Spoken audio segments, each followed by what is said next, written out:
Welcome to our channel.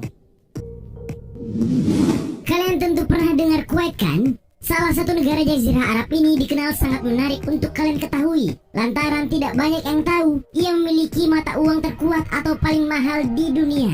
Kalian tidak percaya? Tapi sebelum lanjut, kami ingatkan kembali untuk subscribe channel ini dan aktifkan lonceng notifikasi kamu untuk mendapatkan video dekat. Sejarah peradaban awal. Kalian harus tahu Kuwait menjadi satu negara penting di Timur Tengah. Ya, itu dikarenakan menurut Majed Al-Mutairi dalam The Archaeology of Kuwait, Kuwait merupakan pusat situs interaksi antara penduduk Mesopotamia dan Neolitik Arabia Timur yang berpusat di Asubia bagian utara Kuwait. Diketahui Kuwait sudah ditinggali sekitar tahun 8000 sebelum Masehi dengan pembuktian berupa alat Mesolitik yang ditemukan di wilayah Burgan. Nama wilayah Kuwait sendiri kali pertama diketahui pada tahun 150 sebelum Masehi dalam sebuah risalah yang ditulis cendekiawan Yunani Ptolemy. Ia menyebutnya sebagai Hieroskolpos. Pada abad ketiga, Yunani kuno menguasai wilayah pesisir Kuwait di bawah pimpinan Alexander Agung. Lalu sekitar tahun 224 Masehi, Kuwait menjadi bagian dari Kekaisaran Sasanid yang kemudian menamainya Mesan. Setelah dikuasai Islam oleh Kekhalifahan Rashidin pada 663 Masehi, wilayah Kuwait saat itu menjadi pelabuhan perdagangan sekaligus tempat peristirahatan jemaah haji dari Irak ke Hejaz. Nah, di masa awal peradaban Islam, pesisir Kuwait ini dikenal sebagai wilayah yang subur. Sistem pemerintahan. Hampir sama seperti negara-negara Timur Tengah lainnya, Kuwait merupakan negara monarki. Tepatnya negara emirat konstitusional dengan sistem pemerintahan semi-demokratis. Dalam sistem tersebut dibagi antara parlemen yang dipilih dan pemerintah yang ditunjuk. Dalam konstitusi Kuwait 1962, Kuwait memiliki lembaga legislatif yang dipilih semacam majelis nasional dengan hak konstitusional untuk menyetujui atau tidak menyetujui keputusan pemerintah. For your information, majelis ini dikenal paling independen di dunia Arab yang tak segan memakzulkan emir atau raja yang berkuasa. Bahkan kabarnya termasuk parlemen paling kuat di Timur Tengah. Sedangkan emir, sebutan bagi penguasa di negara Timur Tengah, ialah kepala negara yang menunjuk pemerintah alias Perdana Menteri selaku kepala pemerintahan.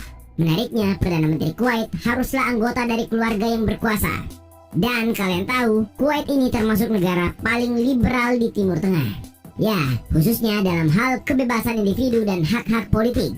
Rumah Kebebasan atau Freedom House menyebut Kuwait sebagai negara bebas sebagian dalam survei kebebasan dunia. Ia menjadi satu-satunya negara teluk yang berada di kategori bebas sebagian. Jajahan Inggris. Mungkin sebagian dari kalian sudah tahu kalau mayoritas wilayah Timur Tengah dahulunya merupakan kekuasaan Imperium Britania atau Kerajaan Inggris. Ya, termasuk yang kita kenal sebagai Kuwait. Dilansir dari laman Republika, pendudukan wilayah Mesir oleh pasukan Napoleon Bonaparte pada tahun 1798 dipandang sebagai awal mula ekspansi barat ke Timur Tengah pada zaman pramodern. Kalian tahu bagaimana kelanjutannya? Kalau belum, simak ini baik-baik. Sekitar abad pertengahan, wilayah Kuwait ini cukup diperhitungkan. Baru pada abad ke-19, wilayahnya jatuh ke tangan Kesultanan Turki Utsmani. Dikarenakan konflik internal, Inggris mulai memperkuat pengaruhnya. Pada tahun 1897, secara resmi Kuwait menjadi protektorat Inggris. Penemuan minyak bumi pada tahun 1930-an menyebabkan perubahan drastis pada Kuwait yang dahulunya dikenal sangat miskin. Baru pada 19 Juni 1961, Inggris melepaskan wilayah Kuwait dan menyatakan kemerdekaannya. Meski begitu, kabarnya Inggris masih tetap menempatkan militernya di Kuwait dengan alasan membantu mengamankan negara kecil tersebut. Kalian pastinya tahu what is the reason. Punya mata uang termahal di dunia.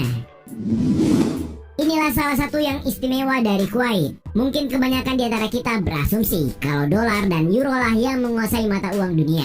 Secara kedua mata uang tersebut disebut-sebut sebagai mata uang global. Tapi faktanya tidak demikian. Yang tertinggi sekaligus terkuat ialah dinar Kuwait.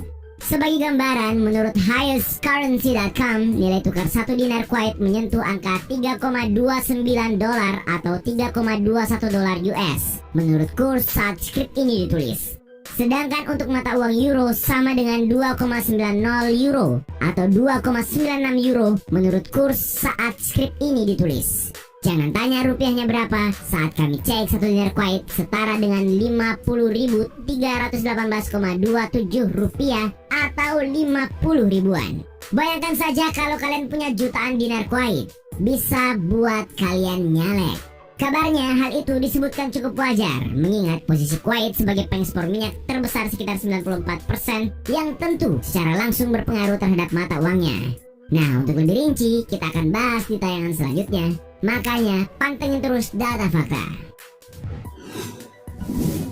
Penduduk asli jadi minoritas. Salah satu persoalan yang dihadapi Kuwait ialah persoalan demografi. Ya, seperti diketahui, penduduk asli Kuwait justru jadi minoritas di tanahnya sendiri. Menurut data statistik Kuwait, jumlah penduduk asli hanya sekitar 1,2 juta jiwa. Sedangkan jumlah warga asing mencapai hampir 3 kali jumlah penduduk asli dari total populasi yang mencapai 4.137.000 pada tahun 2018. Laporan statistik yang dikeluarkan Otoritas Publik untuk Informasi Sipil menyatakan warga Asia menjadi mayoritas penduduk asing Kuwait atau sekitar 56,5%. Kemudian jumlah penduduk Kuwait non-Arab ditaksir sekitar 36,8% serta sebanyak 2,3% merupakan orang Eropa, Afrika, Amerika, dan Australia. Dari data tersebut menunjukkan fakta dari total penduduk Kuwait diperkirakan sebanyak 3,44 juta adalah orang asing. Belakangan pun diketahui beberapa pakar menyalahkan pemerintah atas terjadinya ketidakseimbangan demografis itu. Salah satunya Profesor Sosiologi Universitas Kuwait, Khaldun An-Naqib, yang mengatakan pemerintah menerapkan kebijakan yang melemahkan identitas Arab. Indeks pembangunan manusia tertinggi di Jazirah Arab. Meski hanya berukuran 17.818 km persegi atau salah satu yang terkecil di Jazirah Arab, tidak membuat Kuwait dipandang kerdil oleh tetangga-tetangganya macam Irak ataupun Arab Saudi. Dikabarkan produksi minyak Kuwait mencapai angka 104 juta barrel. Disebut-sebut sebanyak 10% cadangan minyak mentah dunia ada di negeri ini. Dari situ, Kuwait mampu menghasilkan pendapatan per kapita sebesar 43.103 dolar US dengan pendapatan domestik bruto atau PDB 172,350 miliar dolar Amerika Serikat.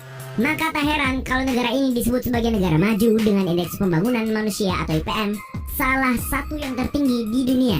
Bahkan dikabarkan pada tahun 2001 hingga 2009, Kuwait menempati posisi nomor wahid dalam survei yang menghitung angka harapan hidup, melek huruf, pendidikan, dan standar hidup di seluruh Jazirah Arab. Ada yang berminat bekerja di sana? Pusat Kesusastraan Arab. Sebagai negara dengan indeks manusia tertinggi, membuat mungkin sebagian dari kita bertanya-tanya, kok bisa ya negara kecil yang juga pernah dianeksasi oleh Saddam Hussein pada tahun 1990 ini semaju itu? Ada yang tahu jawabannya?